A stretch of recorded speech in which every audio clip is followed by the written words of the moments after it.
नमस्कार। जनता रोगसँगै भोगले मर्नुपर्ने अवस्थाको सामना गरिरहेको हाम्रो देशको सरकार ताजा जनादेश चाहियो भन्दै चुनावमा जाने रटानमा छ। विचार र सिद्धान्तमा फरक रहे पनि कङ्ग्रेस, माओवादी केन्द्र, जसपाको उपेन्द्र बाबुराम र सत्तारूढ दल एमालेकै नेपाल खनाल समूह विपक्षी गठबन्धन बनाएर सरकारको दाबी गरिरहेका छन्। संविधानको धारा 76 का सबै धाराको अभ्यास गरेका प्रधानमन्त्री केपी शर्मा ओली पनि के कम संसदबाट विश्वासको मत नपाए पनि आफ्नै पार्टी एमालेमा विग्रह मच्चाएर जनता समाजवादी पार्टीको महन्त राजेन्द्रलाई सत्ताको शयरको सारथी बनाएर सहमतिको सरकार बनाउने रटान लगाउँदैछन्। ओलीलाई राजावादी पृष्ठभूमिको राप्रपाको कमल थापा पक्षले पनि साथ दिने बताउँदै आएको छ। यसरी दुर्विकृत भएको पछिल्लो राजनीतिले दल र तिनका नेताहरूको शक्ति सङ्घर्षमा मात्रै होइन, देशकै दूरगामी राजनीति लामो सङ्घर्षपछि स्थापित सङ्घीय लोकतान्त्रिक गणतन्त्रको व्यवस्थामै असर पर्ने टिका टिप्पणी पनि हुन थालेको छ। जनतामा कोरोना महामारीको त्रासदी, पसल व्यवसाय र उद्योग कल कारखाना बन्द हुँदा कसरी बाँच्ने भन्ने चिन्ता बढ्दै गर्दा नेताहरूले शक्ति र सत्ताका लागि खेलेको फोहोरी खेलले आफैलाई आलोचित बनाएको छ। राजनीतिमा नैतिकता हुँदैन, नेताहरू देश र जनताको चाहना भावनासँग खेलेर सत्तामा पुगेपछि बेइमानी हुन्छन् र बन्छन् भन्ने जबरजस्त बुझाइ नागरिकमा बढ्दैछ। जनतालाई कोरोनाको खोपको चिन्ता छ।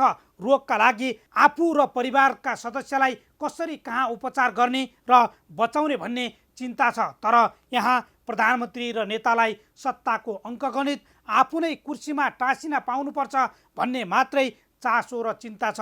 महँगीको मार, कोरोनाको त्रास र झमेला बेहोर्नुपर्ने उपचारले नागरिक पिल्सिएको कति दिनसम्म देखेर पनि नदेखे जस्तो गर्ने सरकार। हामीले होइन, हिजो कम्युनिस्ट सरकारलाई 2/3 नजिकको जनमत दिने नागरिकले नै चर्को स्वरमा प्रश्न गरिरहेका छन्। आउन सुरु गरौँ आम जनताले बेहोरेको समस्या, अभाव र सरकारी सेवा सुविधाको झन्झट समाधानको सारथी बन्ने कार्यक्रम जनताको इजलास। म बालकृष्ण शर्मा। कार्यक्रमको सुरुवातमा हेरौँ यो झलक।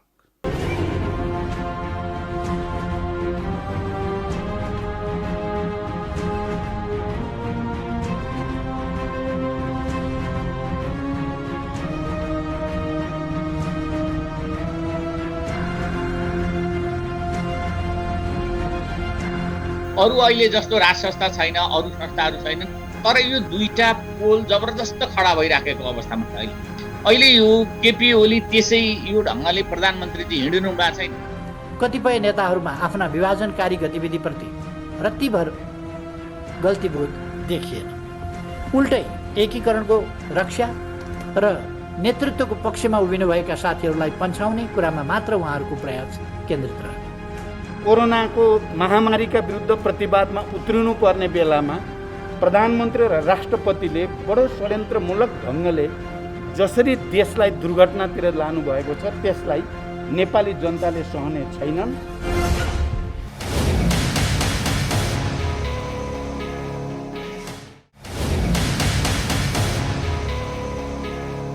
स्वागत छ कार्यक्रम जनताको इजलासमा। आज हामी राजनीतिक दल र नेताहरू विधि अनि नैतिकताको धरातलबाट तल ओर्लेर राजनीतिक खिचातानीमा उत्रिँदा बढ्ने गरेको अस्थिरता र बारम्बार दोहोरिने निरन्तरताबारेको रिपोर्ट, दल र नेताबाटै हुने राजनीतिक किचलोको समाधान अदालतबाट खोज्ने गलत परिपाटीबारेको रिपोर्टसँगै पछिल्लो राजनीतिक अस्थिरताले निम्त्याएको अन्योलताबारे प्राध्यापक एवं विश्लेषक कृष्ण खनालसँग संवाद गर्दैछौँ।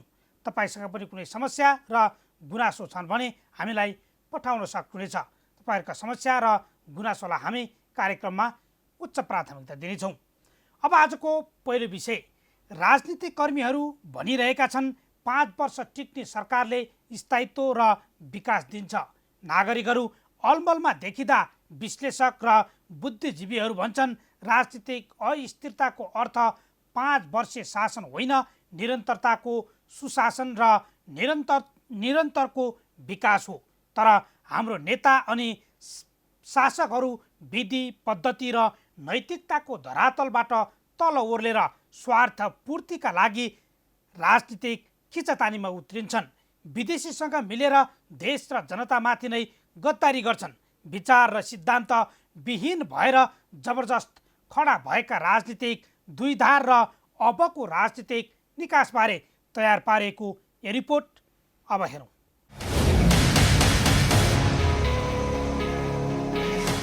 नयाँ संविधान आए पनि नेपालको लोकतन्त्रतर्फको यात्रा अझै पुरा भएको छैन। यो यात्रा त्यतिखेर मात्रै पुरा हुन्छ जब देशमा वैदिकको शासन कायम हुन्छ। राज्य र जनताबीचको सम्बन्धमा समाजमा व्याप्त असमान शक्ति सम्बन्ध हाबी हुँदैन र जनताले आफ्ना आधारभूत अधिकार उपभोग गर्न पाउँछन्। यहाँ राजनैतिक स्थायित्व र विकासका लागि कम्युनिस्ट गठबन्धनलाई 2/3 जनमत भन्दै गरिएको आह्वान जनताबाट करिब करिब अनुमोदन भए पनि कम्युनिस्ट पार्टीका नेताहरूको अन्तर्कलहका कारण मुलुकको राजनीति यति बेला पुनः अस्थिरतातर्फ धकिलिएको छ। नेपाली राजनीतिमा दलीय विचार र सिद्धान्त नमिल्ने दुई जबरजस्त धार देखिँदा जनतामा अन्योलता बढेको छ।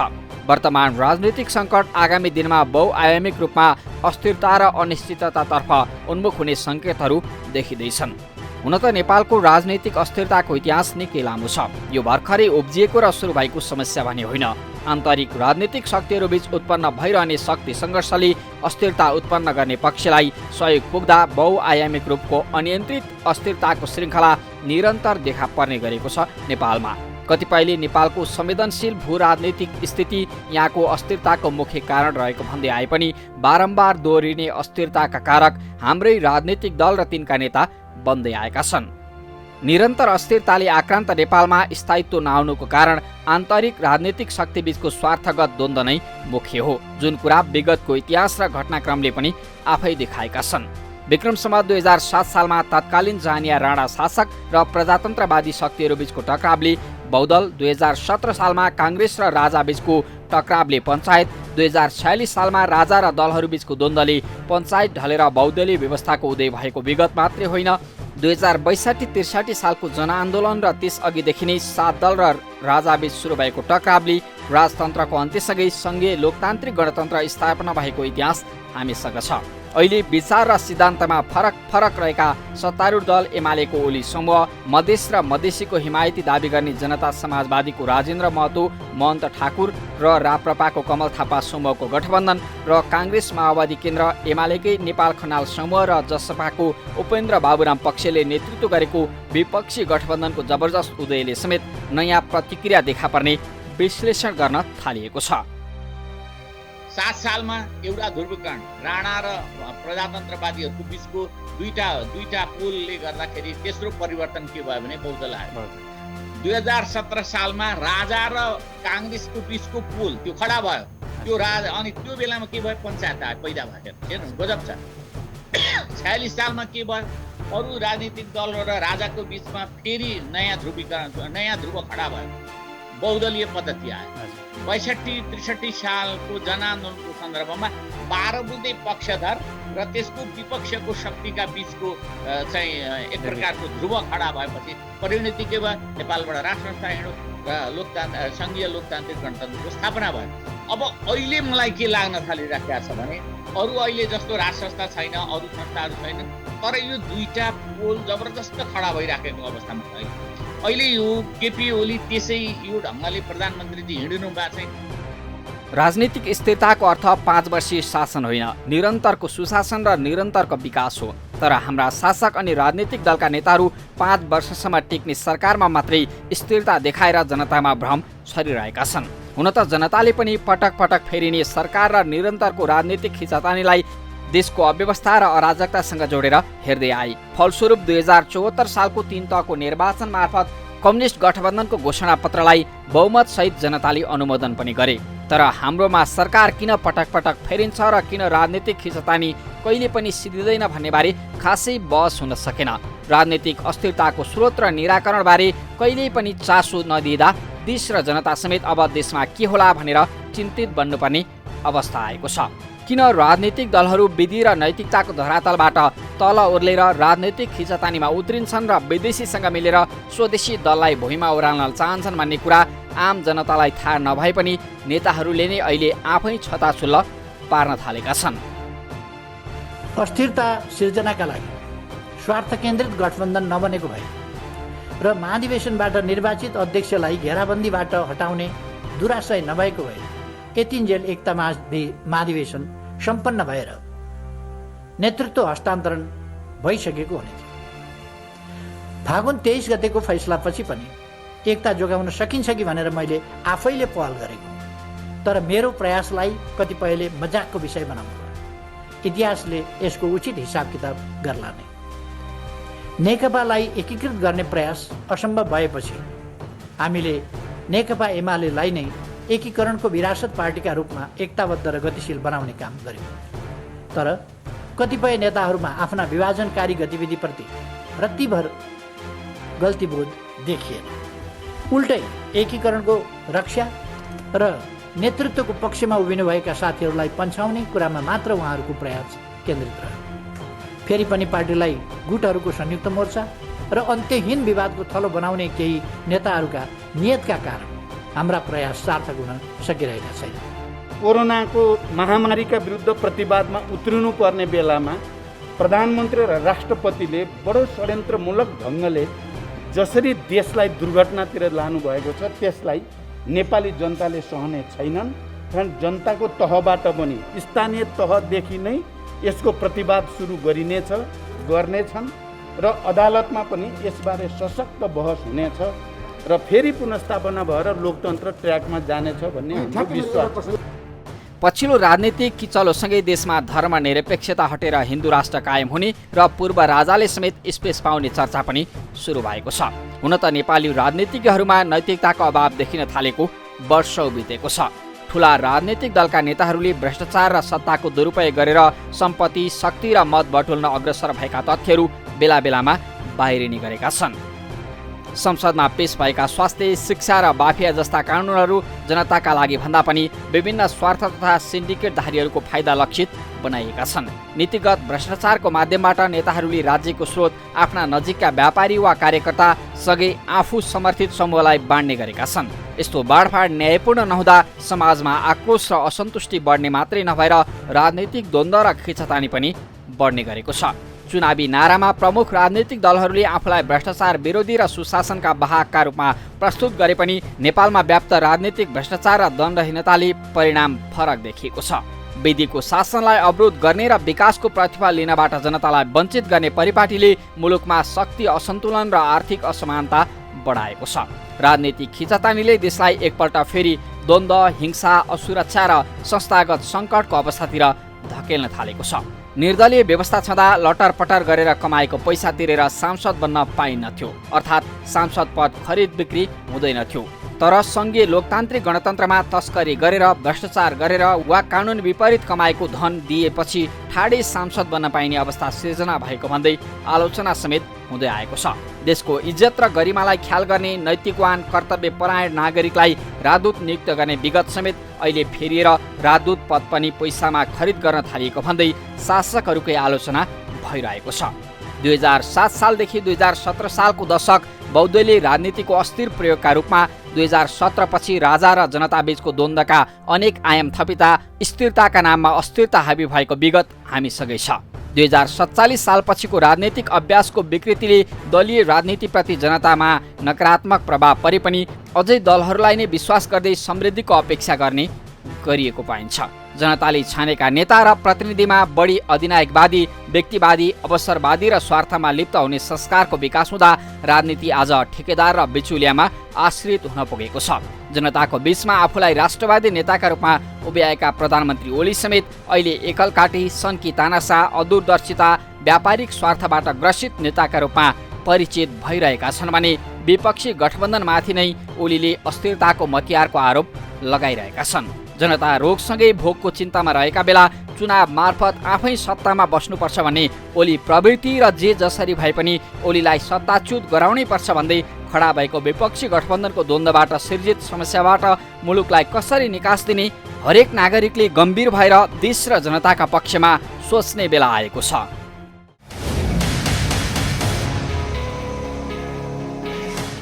राजनीतिज्ञहरूमा देश र जनताको पक्षमा काम गर्न नेतृत्व मार्फत शक्ति प्राप्त गर्ने प्रमुख उद्देश्य रहनु स्वाभाविक हो। तर संविधान, विधि, पद्धति, राजनीतिक संस्कार सबै भत्काएर षड्यन्त्र, कमिसन, पैसा र प्रभाव हितका पछि लाग्ने राजनीतिक परिपाटी गलत हो। सरकार र दलका नेतामा रहेको दूरदर्शी सोचको कमी, कार्यक्षमतामा अभाव, राजनीतिभित्र बढ्दै गरेको विकृति र सम्पूर्ण व्यवस्थाको भ्रष्टीकरणको मारमा देश र जनतालाई कहिलेसम्म पार्ने, यो भने गम्भीर विषय हो। देश र जनतालाई अस्थिरतामा राखेर अरूकै लागि कहिलेसम्म शासकहरू सहयोगी बनिदिने, अहिले नागरिकले प्रश्न गरिरहेका छन्।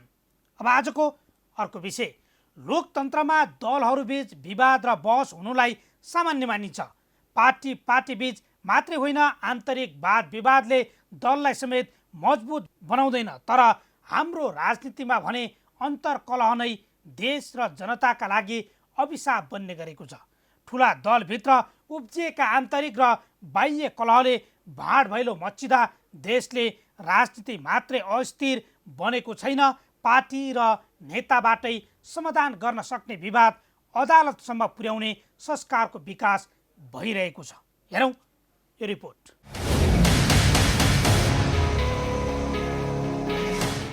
राजनीतिक दलका नेताहरूको हट र बेइमानीका कारण यति बेला सबैको ध्यान सर्वोच्च अदालततिर छ। पुस 5 गते प्रधानमन्त्री केपी शर्मा ओलीले आफ्नै दल नेकपाभित्र अल्पमतमा परेपछि प्रतिनिधि सभा नै विघटन गरिदिए। त्यस संसद विघटन विरुद्ध अदालतमा लामै बहस भयो र संसद पुनर्स्थापना भयो। सर्वोच्च अदालत मियो भनेपछि त्यस यताका अधिकांश राजनीतिक घटनाक्रम अदालतले गरेका निर्णयबाटै अघि बढिरहेका छन्। संसद पुनर्स्थापनापछि नेकपा विभाजन, सांसद पद जोगाउनेदेखि मन्त्री पद खोज्नेसम्मका फैसला सुनाएर सर्वोच्च अदालत नै राजनीतिको केन्द्रमा परिरहेको छ। असंवैधानिक कदम भन्दै पहिलो विघटनलाई उल्टाइदिएपछि प्रधानमन्त्री ओलीले संसदलाई बिजनेस दिनुभन्दा विघटन गर्न कसरी सकिन्छ भन्ने संविधान नै पल्टाएर बसे। प्रक्रिया पुर्याएरै विघटन गर्ने सोच बनाएका प्रधानमन्त्री ओलीको सिफारिसमा राष्ट्रपति विद्यादेवी भण्डारीले जेठ 7 गतेको मध्यरात दोस्रो पटक संसद विघटन गरेपछि यो विषय पनि अदालतमा पुगेको छ। सरकार बनाउने थलो संघीय संसदको प्रतिनिधि सभा हो, तर यति बेला दोस्रो पटक संसद विघटन भएपछि प्रधानमन्त्री बनाउनु पर्ने निवेदन लिएर दलहरू उही सर्वोच्चको ढोकामा लामबद्ध मात्रै भएनन्, बहुमत सिद्ध गर्न सांसदको हस्ताक्षर समेत बुझाएका छन्। संसदमा ओलीलाई विश्वासको मत नदिँदा समेत हटाउन नसकेपछि विपक्षी नेताहरू राष्ट्रपति कहाँ पनि हस्ताक्षर लिएर गएकै हुन्। तर त्यहाँबाट कुनै पार नलागेपछि अदालत नै धाउन बाध्य हुनु पर्यो। कार्यकारी अभ्यासको प्रतिस्पर्धा गर्ने राजनीतिक दलहरू भने अदालतको मुख ताक्नुपर्ने अवस्थामा पुगिरहेका छन्। त्यही नै विडम्बना हो। सरकार बनाउने र गिराउने काम संसदको हो। शक्ति पृथकीकरणको सिद्धान्त अनुसार पनि सरकार गठन अदालतको क्षेत्राधिकारभित्र पर्दैन। तर कार्यपालिकाले व्यवस्थापिकालाई पूर्ण कार्यकाल चल्न नदिएपछि सरकार गठनको विवाद पनि न्यायालयको सम्मुख पुगेको छ। पछिल्लो समय सर्वोच्च अदालत पुगेका मुद्दा र फैसला हेरौँ। गत फागुन 11 गते संसद पुनर्स्थापना गर्दै प्रधानमन्त्री ओली र राष्ट्रपति भण्डारीको निर्णय उल्टाइदियो। फागुन 23 गते नेकपाको नाम विवाद टुङ्गो लगाउँदै ऋषि कट्टेललाई नेकपा दिएर नेकपा एमाले र माओवादी केन्द्रको एकता बदर। सो फैसलाले 2075 जेठ 2 गतेको अवस्थामा दुवै पार्टीलाई फर्काइदियो। चैत 17 गते एमाले र माओवादी केन्द्र छुट्याउने सर्वोच्च अदालतको फैसला पुनरावलोकन गर्न माओवादी केन्द्रले निवेदन दियो, तर पुनरावलोकन भएन। वैशाख 7 गते आन्तरिक विवादका कारण एमाले अध्यक्ष ओलीले आफ्नै पार्टीका माधव कुमार नेपाल, भीम रावल र घनश्याम भुषाल सहितका नेतालाई कारबाही गर्ने भन्दै स्पष्टीकरण सोद्धा जोगाई पाऊ भन्दै अदालतमा। जनता समाजवादी पार्टी लुम्बिनी प्रदेशका सांसद सन्तोष कुमार पाण्डे, विजय कुमार यादव, सुमन शर्मा, रायमाझी र कल्पना पाण्डेलाई पार्टीले गरेको पद मुक्तको बदर माग गर्दै अदालतमा रिट। जेठ 3 मा पुनर्बहाली। जेठ 6 गते 7 गैर सांसद मन्त्री बनेको भन्दै परेको रिटमा सर्वोच्चको फैसला, मन्त्री पद गयो। माघ 23 गते अध्यादेशबाट संवैधानिक निकायमा पुगेका 32 जनाको नियुक्ति बदरको माग गर्दै सभामुख अग्निप्रसाद सापकोटाद्वारा सर्वोच्चमा रिट। कानुन व्यवसायीको रिट पहिले नै परिसकेको थियो। प्रधान न्यायाधीश चोलेन्द्र शमशेर जबरालाई समेत विपक्षी बनाइएको संवैधानिक निकायका प्रमुख तथा पदाधिकारीलाई काम गर्न रोक लगाइ पाऊ भन्दै दायर रिट 17 पटक पेशी चढिसक्दा पनि सुनाइ बिनै 5 महिनादेखि अड्किएको छ। अदालतमा सरकारलाई विपक्षी बनाएर दर्ता भएका थुप्रै मुद्दा अहिले पनि थाती छन्। अदालत राजनीतिक शक्ति केन्द्रको भूमिकामा देखिएको यो पहिलो पटक भने होइन। 2069 जेठ 11 मा तत्कालीन प्रधान न्यायाधीश खिलराज रेग्मीको एकल इजलासले संविधान सभाको म्याद थप्न नमिल्ने फैसला सुनाएको थियो। 2069 जेठ 14 मा बाबुराम भट्टराईले संविधान सभा भङ्ग गरेपछि चुनावी सरकारको नेतृत्व सम्हाल्ने जिम्मेवारी प्रधान न्यायाधीश खिलराज रेग्मीले पाए। यो शक्ति पृथकीकरणको सिद्धान्त विपरीत न्यायपालिका प्रमुख नै कार्यपालिका प्रमुख भएको यो घटनाको चौतर्फी विरोध भयो। तर निर्वाचनपछि दलीय व्यवस्था फेरि कायम भयो। न्यायाधीशको नियुक्तिमा भएका राजनीतिक भागभण्डा र न्यायाधीशको महत्वाकांक्षीले रेफ्री हुनुपर्ने न्यायालयलाई खेलाडी नै बनाउन खोजेको देखिन्छ। त्यसैले त सर्वोच्च अदालतमा दायर संसद विघटन सम्बन्धी मुद्दाको सुनवाई संवैधानिक इजलासमा सुरु भएको 2 दिनसम्म बहस विवादमै रुमल्लिएको छ। इजलासमा न्यायाधीश तेज बहादुर केसी र बम कुमार श्रेष्ठको निष्पक्षताको प्रश्न 2 इजलासमै देखियो। संवैधानिक इजलासमा प्रधान न्यायाधीश चोलेन्द्र शमशेर राणाले यी 2 सहित प्रधान न्यायाधीशहरू दीपक कुमार कार्की र आनन्द मोहन भट्टराईलाई राखेर इजलास तोकेका छन्। तर संसद विघटनको विषयमा बहस हुनुपर्नेमा नेकपा विभाजन गराइदिएको विषयले स्थान पाइरहेको छ। संसद विघटनको पछिल्लो मुद्दामा समेत न्यायाधीशहरूले विगतमा गरेका फैसलामाथि प्रश्न उठाउँदै अधिवक्ताले जवाब मागिरहेका छन्। अदालतको फैसला समेत संवैधानिक मूल्य मान्यता र विधि पद्धति अनुसार नआउँदा निष्पक्ष न्याय निरूपणको धरोहर मानिएको सर्वोच्च अदालत र न्यायाधीश समेत विवादमा फँसेका छन्। राजनीतिक क्षेत्रबाट निकास निकाल्नुपर्ने विवाद अदालतमा पुग्दै गर्दा थप राजनीति नहोस् भन्ने आम नागरिकले अपेक्षा गरिरहेका छन्।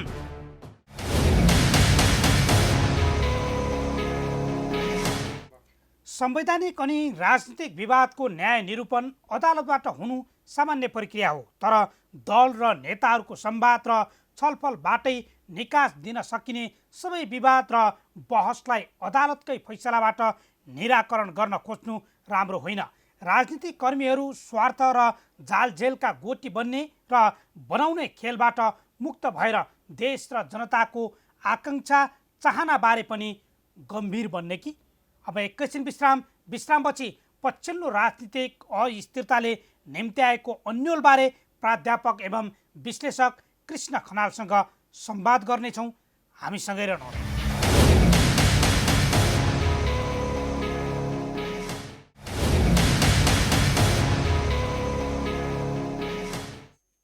विश्रामपछि स्वागत छ। तपाईँ हेर्दै हुनुहुन्छ कार्यक्रम जनताको इजलास। आज हामी राजनीतिक खिचातानी र अदालतमा प्रवेश गरेको विषयले यति बेला राजनीतिक तरङ्गित भएको छ। यिनै विषयमा केन्द्रित भएर कुराकानी गरिरहेका छौँ। हामीसँग यति बेला कुराकानी गर्न जोडिनु भएको छ प्राध्यापक एवं विश्लेषक कृष्ण खनाल। खनाल सर, यहाँलाई स्वागत छ। धन्यवाद। जस्तो नेपालको पछिल्लो राजनीतिक खिचातानी र दुई धारको ध्रुवीकरणलाई यहाँले कसरी हेर्नु भएको छ? बौद्धिक वर्गले कसरी हेरिरहेको छ यति बेला? राजनीतिमा ध्रुवीकरण यस्तो अनपेक्षित कुरा होइन, भइरहन्छ बेला बखतमा। दलहरूका मतहरू बाँडिन्छन्, विभाजित हुन्छन्। दलहरूका बिचमा एउटै दलभित्र पनि यो कुनै अस्वाभाविक होइन, हेर्नुहोस्। तर अब जुन किसिममा नेपालको राजनीति चलिरहेको छ त्यहाँ चाहिँ केही धेरै अस्वाभाविक पलहरू देखिन्छ। तपाईँले तरङ्गित त भन्नुभयो, म तरङ्ग देख्दिनँ। हेर्नुहोस्, तरङ्ग त्यसैमा लागेकाहरूलाई होला, तर आम मानिसलाई तरङ्ग होइन, त्यसले झसङ्ग बनाउँदैछ, निराश बनाउँदैछ। त्यसैले अहिलेको राजनीति यो गन्तव्यहीन, केवल अब भनौँ न एउटा कता कता यो यो व्याख्या गर्न कठिन छ। हेर्नुहोस्, यसलाई व्याख्या गर्न त्यति सजिलो छैन। कुनै सिद्धान्त, कुनै प्रणाली, संविधान, व्यवहारका हिसाबबाट यो व्याख्या गर्न नसकिने अवस्थामा पुगेको छ। जस्तो दलहरू यसरी दुई कित्तामा विभाजित हुँदा देशको अवस्था र राजनीतिक स्थायित्वमा गम्भीर असर पर्ने आकलन गरिँदैछ नि, के होला यो? अब यो राजनीति कहिलेकाहीँ बहुत निर्मम हुन्छ। हेर्नुहोस्, हजुर। क्रूर हुन्छ।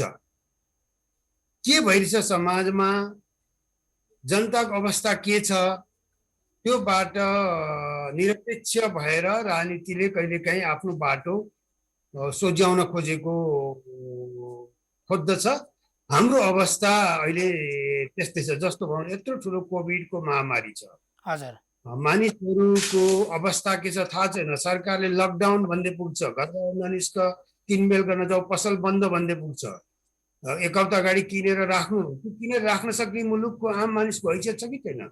नेपालका विभिन्न तथ्याङ्कहरूले जुन देखाउँछ, गरिबीका रेखा मुनि जति मानिसहरू छन्, सहरमै तपाईँको दैनिक रूपमा कमाएर, बिहान कमाएर, दिउँसो कमाएर बेलुका बिहान चाहिँ नि हातमुख गर्न पर्ने ठुलो एउटा वर्ग छ, सहरभित्रै छ।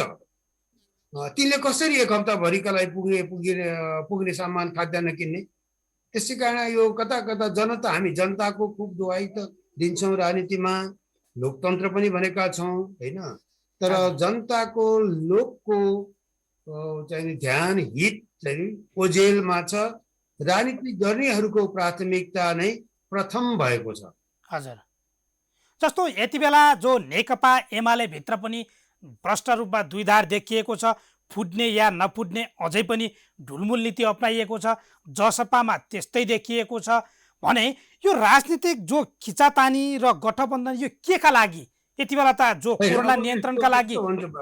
हजुर, राजनीतिलाई एकदम आदर्शको व्याख्या गरेर मात्रै हुँदैन। हेर्नुहोस्, हजुर, यथार्थको धरातलबाट हेर्नु पर्दछ। समाजको बनोट, मानिसहरूको आकांक्षा, हामीले अपनाएको प्रणाली, यी सबै कुराको एउटा समष्टिगत रूपमा राजनीतिलाई हेर्ने हो।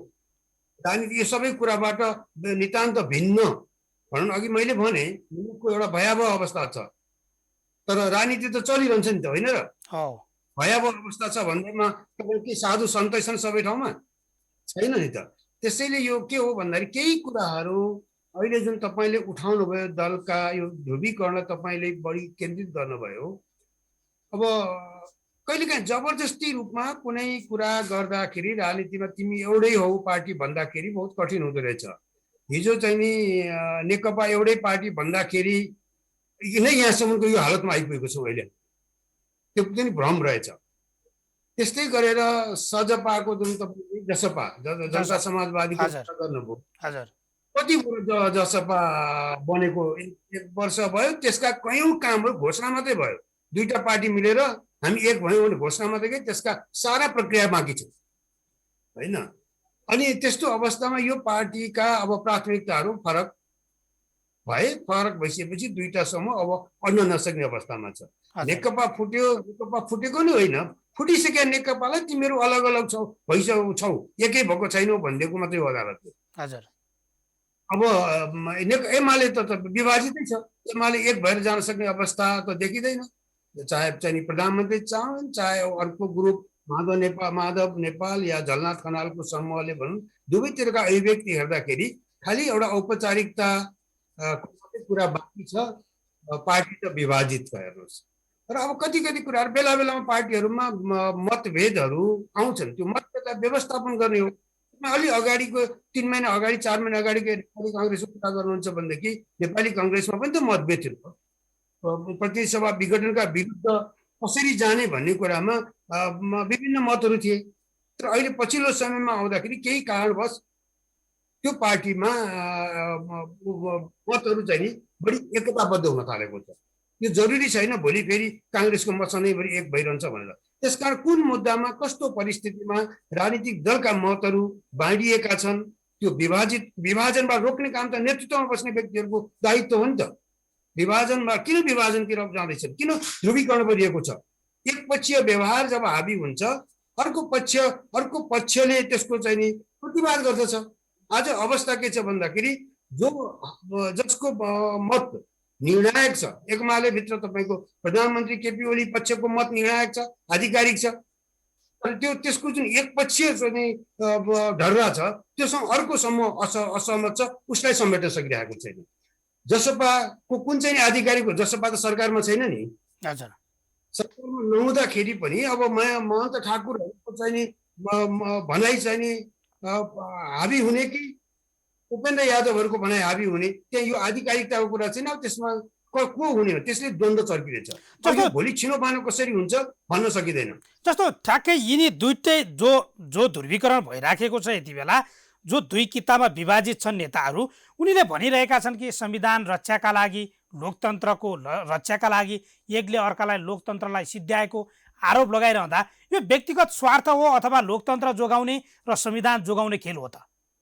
अब बालकृष्णजी, यसलाई यस्तो हुन्छ, हेर्नुहोस्, हामी उनीहरूका कुरामा मात्रै केन्द्रित भएर यसको व्याख्या विश्लेषण गर्न खोज्यौँ भनेदेखि हामीले पनि सही ठाउँमा पुग्न सक्दैनौँ। हेर्नुहोस्, हामीले हेर्ने आधारहरू के हो त, कसले के चाहन्छ होला एकछिन छोडिदिनुहोस्।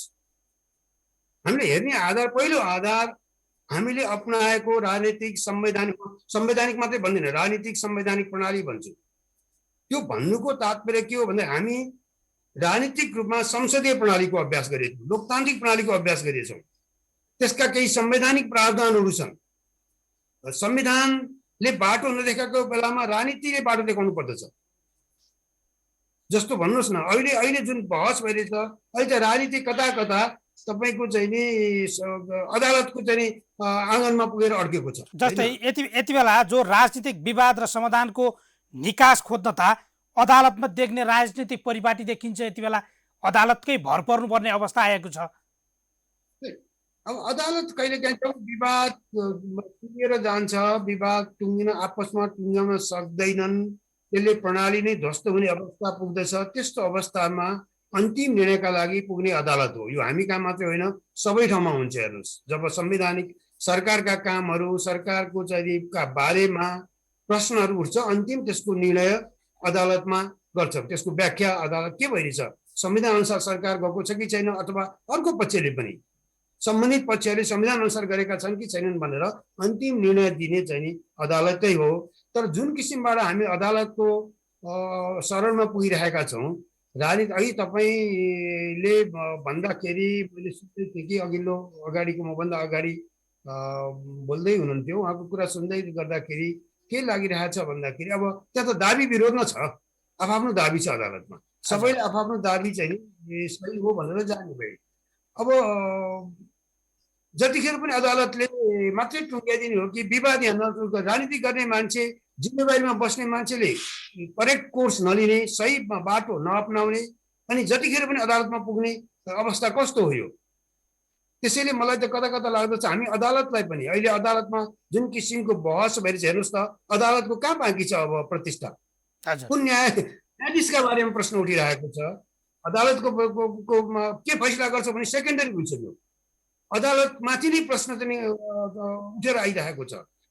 अनि अदालतले एउटा बाटो देला, तर भोलि फेरि त्यसको कार्यान्वयन, त्यसको सम्मान राजनीतिमा, सरकारमा, राज्यका प्रणालीहरूमा, संस्थाहरूमा भएन भनेदेखि फेरि अर्को पटक अदालत जाने, कति पटक गइरहने अदालत। त्यसैले मलाई के लाग्छ, यो राजनीति भयङ्कर हामी राजनीतिक सङ्कटमा छौँ अहिले। यो संवैधानिक कुरा मात्रै होइन। जस्तो यति बेला अर्को कुरा पनि भन्ने गरिन्छ, जो बुद्धिजीवी विश्लेषक समयमा सुझाव नदिने, पछि समय घर्केपछि आफै एकअर्कामा आरोप प्रत्यारोप गर्दा पनि यो समस्या झन् स्थायित्व हुनेमा झन् सङ्कट पैदा भएको छ भन्ने आरोप पनि बेला बेलामा लाग्दै आएको छ। यसलाई के भन्नुहुन्छ? बालकृष्ण, सुन्नुहोस्, यो सुझाव भनेको बौद्धिक क्षेत्रको बुद्धिजीवीले दिने सुझाव भनेको दुई किसिमका, तीन किसिमका हुन्छन्। हेर्नुहोस्, एउटा राज्यका केही निर्धारित संस्थाहरू छन् होइन, तिनले दिने सुझावको कुरा हो। तिनले ठिक दिएका छन् कि छैन त्यो आफ्नो कुरा हो। बाहिर त्योभन्दा बाहिर अर्को ठुलो चाहिँ दायरा हुन्छ होइन। तिनीहरूसँग हामीले सुझाव लिने, कुनै सुझाव सुन्ने कुनै प्रणाली विकास गरेका छौँ कि छैनौँ होइन। जस्तो भनौँ, एकछिनका लागि राष्ट्रपतिका सल्लाहकार होलान्, राष्ट्रपतिले सल्लाह लिने परिपाटी के छ, कोसँग कसरी सल्लाह लिइन्छ त्यो त थाहा छैन। प्रधानमन्त्रीले सल्लाह लिने कुनै परिपाटी छ कि छैन, कोसँग लिइन्छ ती कुराहरू। त्यसैले यो बाहिर यो बेलामा सल्लाह नदिने पछि चाहिँ उ गर्ने भन्ने कुरासँग मलाई चाहिँ त्यो उचित जस्तो लाग्दैन। हामी कहाँ सही रूपमा सल्लाह लिने प्रणाली बनेको छ। म एकदम चुनौतीको साथ भन्छु, हेर्नुहोस्, नेपालको कुनै पनि सरकारको तहमा बस्ने कुनै पनि व्यक्ति पदाधिकारीले व्यवस्थित रूपबाट सल्लाह लिने प्रणाली नै नेपालमा बसेको छैन। यो म मजासँग चुनौती साथ भन्न सक्छु। जब त्यो प्रणाली नै छैन अनि सल्लाह लिन भनेर भन्ने ठाउँमा कहीँ बाँकी रहन्छ। मानिसहरूले सल्लाह लिन जान्ने बुझ्ने अलिकति विवेकशील सरकार, विवेकशील राजनीतिक दलहरू, नेताहरू छन् भनेदेखि जनताका आवाज, कयौँ सुझावहरू छरपष्ट रूपमा आइरहेका छन्। हेर्नु, तपाईँकै माध्यमबाट गएको होला, अरू चाहिँ सञ्चार माध्यमबाट गइरहेको छ। त्यसको सही रूपमा छानबिन गरेर एउटा विवेकशील टुङ्गोमा पुग्ने प्रणाली कुनै पार्टीले बनाएको छ कि छैन, सरकारको कुनै अङ्गले बनाएको छ कि छैन। यदि उनीहरू त्यो बनाउँदैनन् भनेदेखि मैले तपाईँसँग एउटा कुरा, मान्छेको मतहरू बाँडिन सक्छन्। मतहरू बाँडिँदाखेरि ती बाँडिएका मतहरूका बिचमा सही बाटो अपनाउने काम त निर्णय गर्ने जिम्मेवारीमा बसेको मान्छेको, त्यो जिम्मेवारी गर्न सक्ने त्यो मान्छे नलाएको। त्यसकारण मलाई लाग्छ अर्कोतिर पन्छाउन, अर्कोतिर औँला ठडाउन पाइँदैन। आज सम्पूर्ण कुराहरू नेपालको यो जम्मै कुरा राजनीति गर्नेहरूको नालायकीको कारणले भइरहेछ। जस्तो अन्त्यमा राजनीतिक स्वार्थको जो खिचातानी र अस्थिरताबाट देश र जनतालाई निकास दिन अब बुद्धिजीवी, राजनीतिज्ञ लगायत जो पेसाकर्मीहरूले के गर्नु पर्ला, यहाँको सुझाव के छ? मलाई के लाग्दछ भन्दाखेरि अब एउटा त अब उसमा पुगेको छ अदालतमा, होइन, त्यहाँबाट एउटा संविधान र राजनीतिक प्रणाली को सुहाउँदो चाहिँ एउटा बाटो निस्कनु पर्यो। जस्तो म तपाईँलाई भन्दछु, त्यो खालि संविधानको दफा उपदफाको मात्रै कुरा होइन कि, हजुर, एउटा निकासमा जान सक्छ सक्दैन। जस्तो एकछिनलाई भनौँ, विश्वासको मत गुमाइसकेको व्यक्ति फेरि नियुक्तिको लागि योग्य हुन्छ कि हुँदैन त्यही संसदमा त्यतिखेरै। यसमा वास्तवमा अलिकति अब यो चाहिँ एउटा एउटा अलि व्यापक अभ्यास, व्यापक सिद्धान्तमा टेकेर अदालतले संविधानको राम्रोसँग व्याख्या गर्नुपर्ने बेला आएको छ। अदालतको खालि लेखनका मात्रै कुरा गरेर पुग्दैन। दोस्रो कुरा तपाईँको मलाई के लाग्छ भने अहिले एउटा दलहरूकै ऊ छ। हेर्नुहोस्, मलाई के लाग्दछ भनेदेखि भोलि चुनावमा जाउँ या चाहिँ पुनर्स्थापना होस्, त्यति सजिलो यतिकै अवस्थामा हामी चाहिँ एउटा उसमा पुग्न सक्दैनौँ। अदालतले के गर्छ त्यो एकछिनको लागि त्यो छुट्टै बहसको विषय हो, त्यो तपाईँहरू पनि आफ्नो किसिमबाट गरिदिनु भएको होला, म त्यसमा अहिले प्रवेश गर्न चाहन्न। तर जुन बाटोबाट अब अदालत आउँदछ त्यसमा अलिकति गम्भीर रूपमा व्याख्याको जरुरी हुन्छ। जस्तो यदि पुनर्स्थापना हुँदैन भनेदेखि अहिलेकै अवस्थामा चुनाव हुन सक्ने अवस्था देखिँदैन। के विकल्प दिन्छ सरकारले? यही सरकारले चुनाव गर्ने ठाउँमा देख्दैन, अदालतले के व्याख्या दिन सक्दछ? किन हामीसँग अरू बाटोहरू पनि अभ्यास भएका इतिहासहरू पनि हामी कहाँ मात्र होइन, सबै दलहरूले, विपक्षी दलहरूले चुनावमा भाग लिन अविश्वास गरेको, आशंका गरेको र भोलि बहिष्कार गर्नुपर्ने अवस्था आयो। बहिष्कार त्यो चुनावको कुन अर्थ रहन्छ? त्यसकारण चुनावको घोषणा मात्रै पर्याप्त होइन। संविधानले त हिजो पनि यही नेपालकै संविधान, नेपालले 47 सालको संविधान अनुसार हामी विघटन गरेर गएको होइन, नयाँ चुनावको घोषणा गरेको होइन। तत्कालीन प्रधानमन्त्रीको सिफारिसमा राजाले त्यो संविधान सम्बन्धै थियो नि। संविधानको पाठहरू अक्षर मात्रै पढ्ने नै त्यो सही थियो, त्यो गलत काम थिएन। तर किन भएन त? मुलुक कहाँबाट कहाँ पुग्यो? संविधानै फ्याँक्ने अवस्थामा पुग्यो। त्यसकारण अदालतले सोच्नु पर्दछ कि राजनीतिको भोलि 2 दिन पछिको, 2 हप्ता पछिको, 2 महिना पछिको चाहिँ अवस्था विचार गर्न नसक्ने गरेर अदालतले फैसला दिएर त्यो फैसला मान्ने कुनै अर्थ रहँदैन। त्यसले मलाई अहिले के लाग्दछ भने अदालतमा पनि त्यो एउटा गम्भीर एउटा प्रश्न चाहिँ उठेको छ, त्यसको सही रूपमा जानुपर्छ। अर्को कुरा तपाईँको के हो भन्दाखेरि हाम्रो दलहरूको काम गर्ने शैली पटक्कै भएको छैन। जब प्रश्न उठ्छ मान्छेमा, नेतृत्वमाथि प्रश्न उठ्छ, त्यो पार्टीभित्र त्यसको समाधानको पहिला नेतृत्वमा बस्ने मान्छेले पहल गर्नुपर्दछ। यदि भनौँ न प्रधानमन्त्रीको प्रश्न उठ्छ भने सत्तारूढ दलको संसदीय दलमा हो। यो आजको प्रश्न होइन, हिजो तपाईँको 1 वर्षदेखि थपिँदै आएको प्रश्न हो। त्यो कुनै दिन पनि हिजोको नेकपाले कुनै दिन यो कुरालाई न संसदमा बहस गर्यो न संसदीय दलमा बहस गर्यो।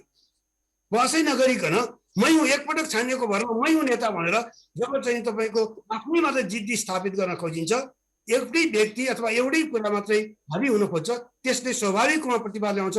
मलाई अहिले लाग्दछ अहिले सरकारको तर्फबाट, खास गरेर प्रधानमन्त्रीको तर्फबाट भएको जुन किसिमको ज्यादतीको व्याख्या छ, आफ्नै किसिमको एउटा जुन व्याख्या छ, आफ्नै अडान मात्रै ठिक भन्ने व्याख्या छ, त्यसले धेरै ठुलो प्रतिवादहरू निम्ता गरिएछ, प्रतिक्रिया उत्पन्न गरिएछ।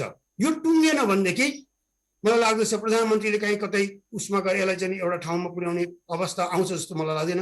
मुलुक चाहिँ नसोचेको बाटोबाट संविधानले ठेक्न नसक्ने किसिमको सङ्कटमा हामी प्रवेश गर्दैनौँ भनेर ढुक्काउने अवस्था छैन। यो राजनीतिक दुर्घटनाले कतै अर्को सङ्कट निम्त्याउँछ, यहाँलाई के लाग्छ?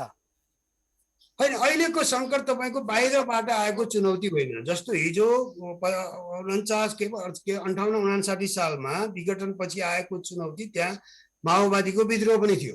हजुर, आज त्यस्तो कुनै किसिमको अर्को पक्ष देखिएको छैन जसले यो संवैधानिक प्रणालीलाई बाहिरबाट चुनौती गरेर यसलाई नै समाप्त गर्छ। त्यो चुनौती छैन। त्यसैले कहिलेकाहीँ के अब आन्तरिक ध्वंसको अवस्थामा निर्माण भइरहेछ अहिले। हजुर, यी भित्रकैहरूले ध्वंसको चाहिँ एउटा आन्तरिक ध्वंसको अन्तर्ध्वंसको अवस्था निर्माण भइरहेछ। अहिलेको चुनाव सङ्कट भनेको अन्तर्ध्वंसी चाहिँ चरित्रको छ। हिजो त तपाईँको कहाँबाट आइरहेछ सङ्कट भन्ने कुरा प्रश्न देखिन्थ्यो। माओवादीले मानेको थिएन, यो हुँदैन भनिरहेको थियो। आज यो हुँदैन भनेर भन्ने मान्छे केही एकाध आवाजहरू होला, तर त्यसको पछाडि शक्ति सहित कसैले भनिरहेको छैन। इभन तपाईँको के भन्छ यो चन्द समूहको नेता विक्रम चन्द विप्लवले पनि यो भए सिद्धान्त त यो भएन भनिरहेको छ, तर त्यसका लागि उसले भएन भने कुनै कारबाहीमा उत्रेको अवस्था छैन। उहाँले त जनमत सङ्ग्रहको कुरा गरिराख्नु भएको छ। जिम्मेवारीमा बसेका व्यक्तिको कमजोरी र आन्तरिक रूपमा निर्माण भइरहेको अयोग्यताका कारणले, अकर्मण्यताका कारणले, अविवेकका कारणले निर्माण भएको यो सङ्कट हो। यो सङ्कट कहिलेकाहीँ बहुत डरलाग्दो हुन्छ। हिजो हामी तपाईँको बाटो देखिथ्यौँ, माओवादीले ल्यायो भनेदेखि एउटा निकासमा पुग्न सकिन्छ भने थियो। आज कसले लिएर निकासमा पुग्ने? त्यसकारण आजको सङ्कट हिजोको भन्दा यदि अलिकति गम्भीर रूपमा गहिरेर हेर्यो भनेदेखि हिजोको भन्दा डरलाग्दो छ। आशा गर्ने ठाउँहरू कमजोर भएर गइरहेका छन्। हस्, यो महत्त्वपूर्ण समयका लागि यहाँलाई धेरै धेरै धन्यवाद। धन्यवाद तपाईँलाई पनि।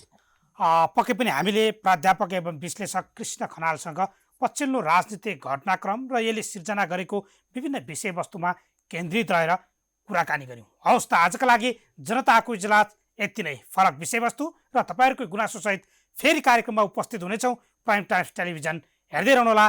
नमस्कार।